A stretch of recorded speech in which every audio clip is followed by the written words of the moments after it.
Hi everyone, I'm Haowen, a PhD student from Georgia Tech. I'm going to share our work on real-time mapping of nanopore raw signals. This is a joint work with Haowen and Kenfai from Ohio State, Chirag from Indian Institute of Science, Haoyu and Heng from Dana-Farber and Harvard Medical School, and also my advisor Srinivas. This is an overview of nanopore sequencing. After preparing the sample, nanopore sequencing is performed. When the molecule goes through the pore, the ionic current is measured, which is the detected signal. Then the raw signal can be processed and base called to get the nucleotide sequence for downstream analysis. Recent advances on sequencing technologies and computational methods allow adaptive or selective sequencing in real time. Here, after a small chunk of the molecule is sequenced, we can get a small chunk of the signal. Suppose you can process this chunk of raw signal in an extremely efficient manner and decide whether this is the sequence of interest. Then you can ask the pore to stop the sequencing and eject the read from the pore in real time. In this way, you can either enrich or deplete a target genome.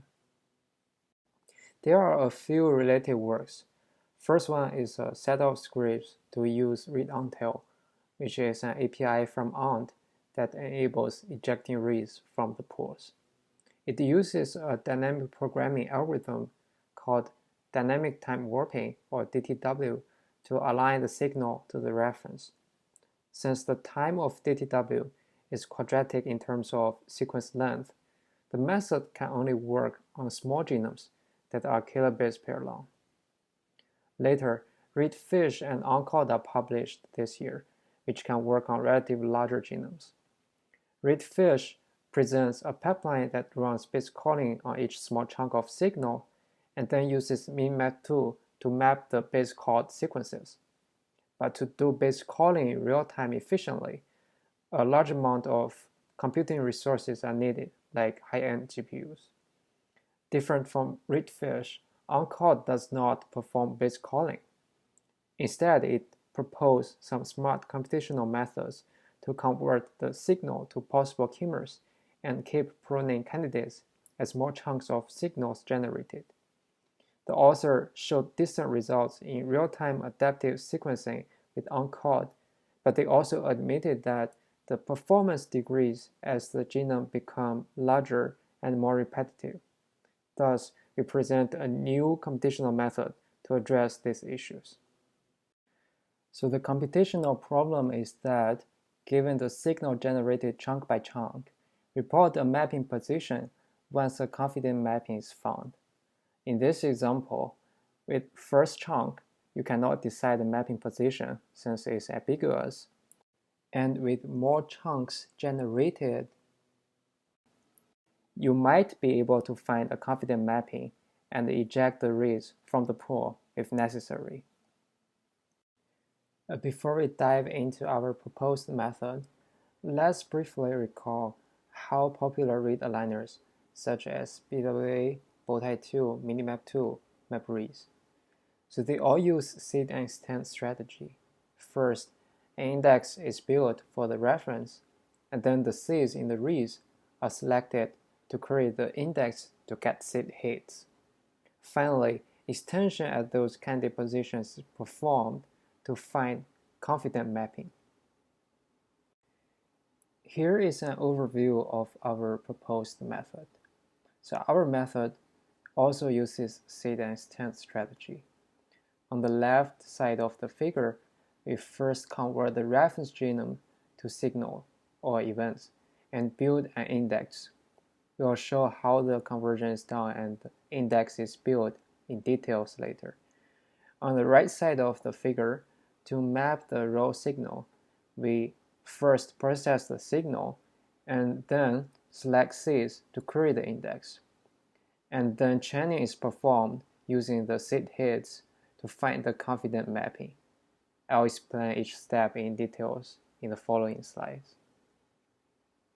So the first step is to convert the reference sequence to signal and build an index. This is done by using the Pro model provided by ANT. Note that at each time point during sequencing, the current reading is mainly decided by the kmer in the middle of the pool. In practice, related to the sequencing chemistry, it's usually a 5-mer or 6-mer. The Pro model says that the sampled current values of each kmer follow a normal distribution. Like the figure on the right, we have kmers and their current mean and standard deviation. With the Pro model, we can convert reference to signal by substituting the kmers with their mean current values. Here is an example when k equals 3. We have the reference genome and a sliding window of size 3. And each time, we can convert a 3-mer to its current mean, which we call it an event. So here we convert ATC to event E1. And we keep doing this. And finally, we get a sequence of events.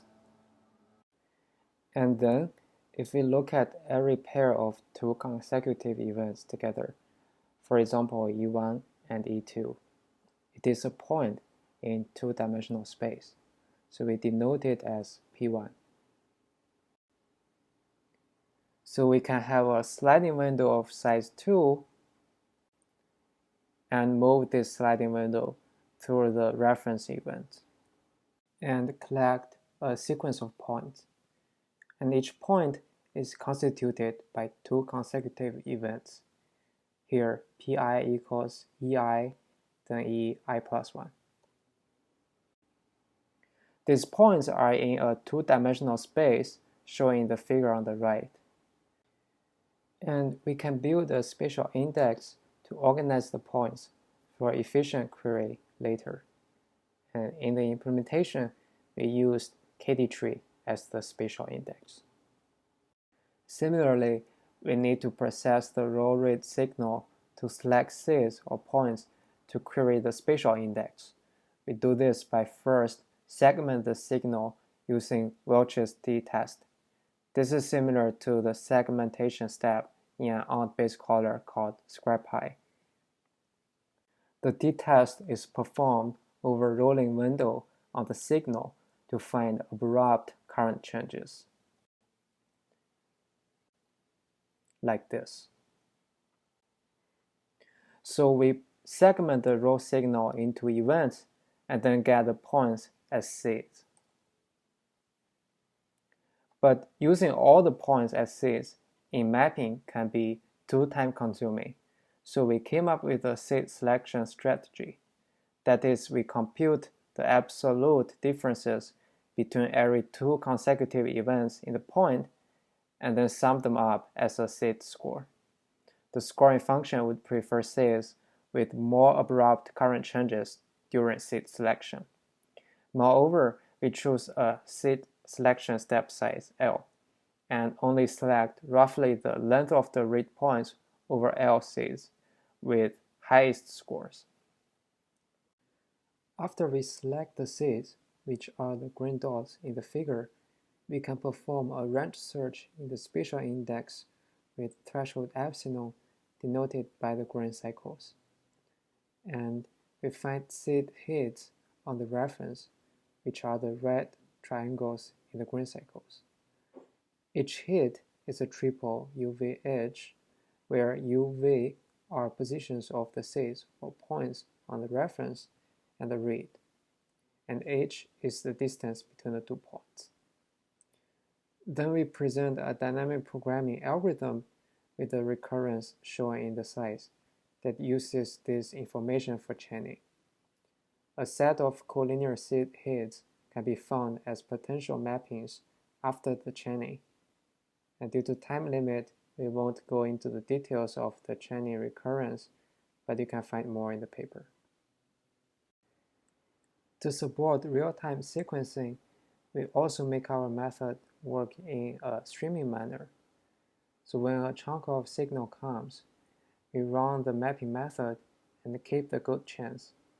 By good chance, we mean chaining scores are at least half of the best score.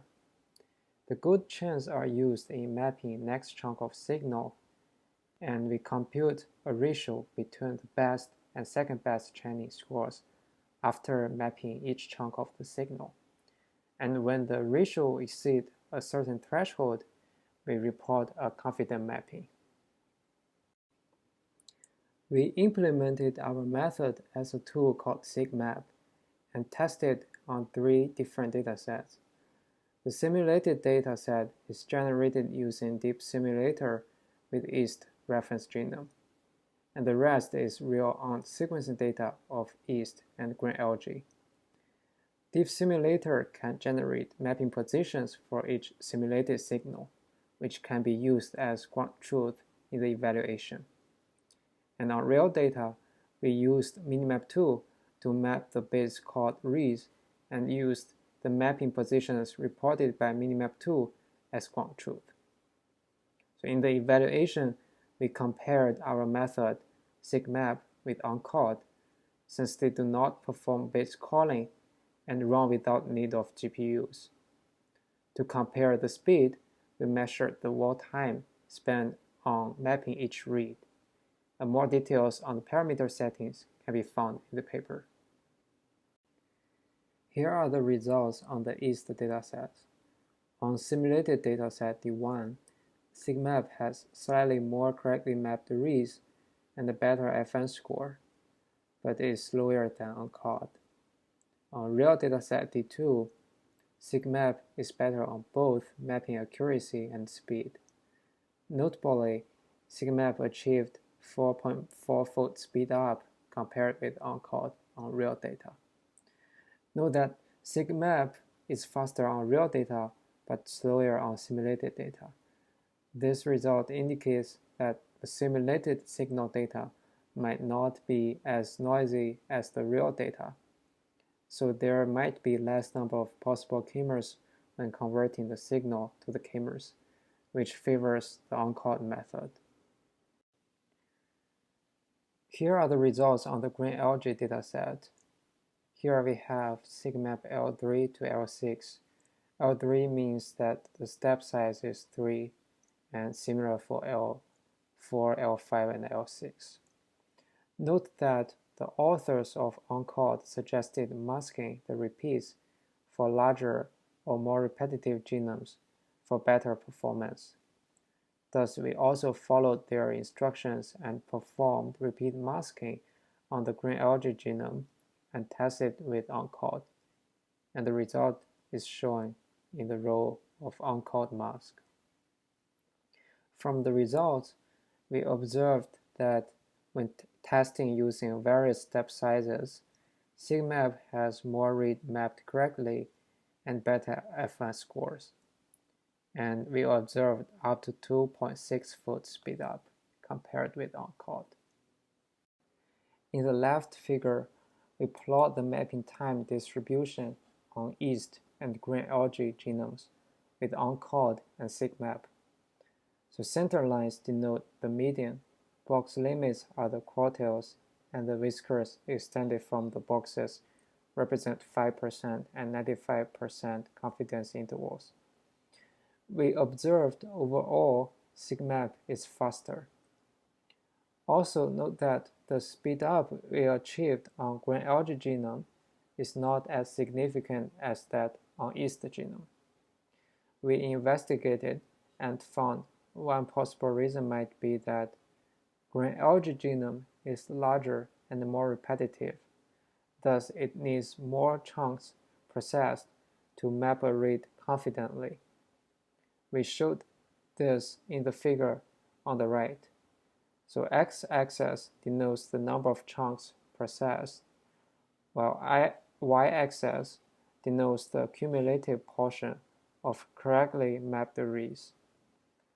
With same number of chunks processed, less portion of algae reads can be mapped correctly, which is consistent with our hypothesis. To sum up, we proposed a new streaming method for nanopore raw signal real-time mapping. And in our method, we don't need to convert signals to sequences. And based on the results, we show that our method is more accurate and faster than other base calling free method.